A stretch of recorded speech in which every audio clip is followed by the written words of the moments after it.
Welcome to The Explainer. So today, we're going to dive into this really powerful story. You could almost call it a modern parable, and it's all about how to quiet down that restless mind. It's a lesson on finding peace, not by chasing after it, but just by changing where you put your focus. Okay, but first, let me ask you something. Does your mind ever just feel full? You know what I'm talking about, right? That constant storm inside your head, that buzz of thoughts about what you did yesterday, what you have to do tomorrow, all the worries, the regrets, the plans. It's this nonstop chatter that can just leave you feeling completely drained. If that sounds even a little bit familiar, well, you are definitely not alone. And that's the perfect place to bring in the hero of our story today. Let's talk about Marco. He's a 24-year-old guy, and he is struggling with this exact problem. His mind is just in a constant state of turmoil, and believe me, it is taking a serious toll on him. You see, Marco's attention is getting yanked in two totally different directions, all the time. On one side, he's kind of trapped, dwelling on sadness and regrets about things that have already happened. And on the other side, he's completely paralyzed by anxiety and worry about what might happen in the future. His mind is simply never where his body is. And, this wasn't just some minor annoyance. It had real consequences for him. He felt uneasy and just tired all the time. He literally couldn't find a single moment of calm. He wasn't sleeping well, and it got so bad that he actually realized he'd forgotten how to just smile. The sheer weight of his own thoughts was crushing his spirit. All right, so Marco's basically at his breaking point. And right then, he hears this rumor, just a whisper, about a wise old man living a quiet life up in the hills. A former psychologist, they say. Filled with just a little bit of hope, he decides he's got to find him. And let me tell you, this was no easy trip.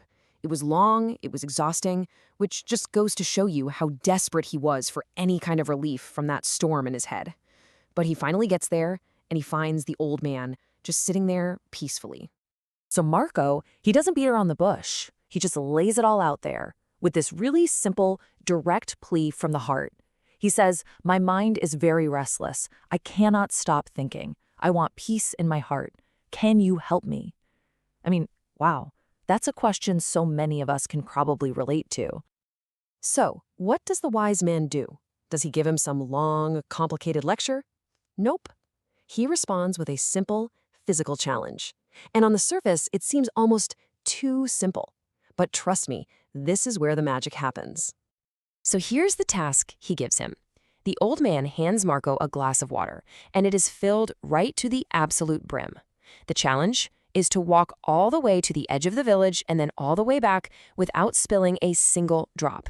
And just imagine how much focus that would take, right? And get this, he's not doing this walk in some quiet, peaceful garden. No way. The road is narrow, it's busy, it's chaotic. There are people everywhere walking and running around.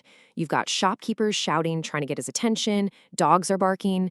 I mean, it is total sensory overload. The whole world is basically trying its best to distract him. And what happens? He does it. Incredibly, he pulls it off. With his eyes just glued to that glass, he manages to get through all the chaos, and he returns to the wise man, totally triumphant, without spilling a single drop. But, and this is the important part, actually completing the task, that's not the real lesson here. Okay, so this is where we get to the real heart of it. The big aha moment of the whole story.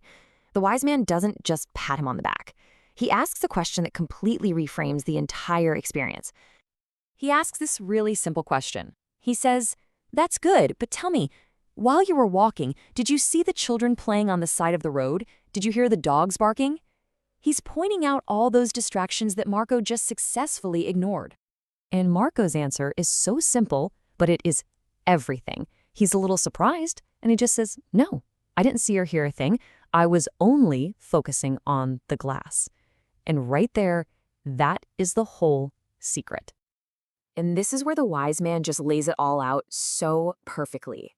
He explains that when your mind is completely, 100% focused on the present moment, on that glass of water, there is literally no room left for anything else. There's no space for past regrets, and there's no space for future fears. For that whole walk, the storm in Marco's mind just went silent. And that just beautifully illustrates the main point here, doesn't it? Peace isn't some prize that you have to go out and find somewhere. It's a state that is already inside you. It's accessible anytime you choose to live fully, right here, in the present moment. So Marco's got this totally new understanding. It's profound, but it's also so simple. He starts his journey home. Now, he wasn't given a magic pill or some secret chant. He was just shown how to use a tool he already had the whole time, his own attention. I mean, look at the change here. It is just night and day. The young man who showed up feeling restless, uneasy, and worried is now leaving, calm, changed, and peaceful. He didn't change the world around him one bit. He just changed where he put his focus. So what's the big takeaway for you and me? Why does this little story pack such a punch? Well, because it's a practical guide. It shows us that real focus is the enemy of anxiety. It's a powerful reminder that our worries pretty much always live in the past or in the future. And the only place to find real peace is right here, right now. And the best part? The most powerful tool you need to do this, your own attention, is something you have with you all the time. And that brings us to the final question, the one I really want you to think about. In your own life, with your own mental storms, what is your glass of water? What is that one thing you can put your focus on so completely, right now, that everything else just kind of fades into the background?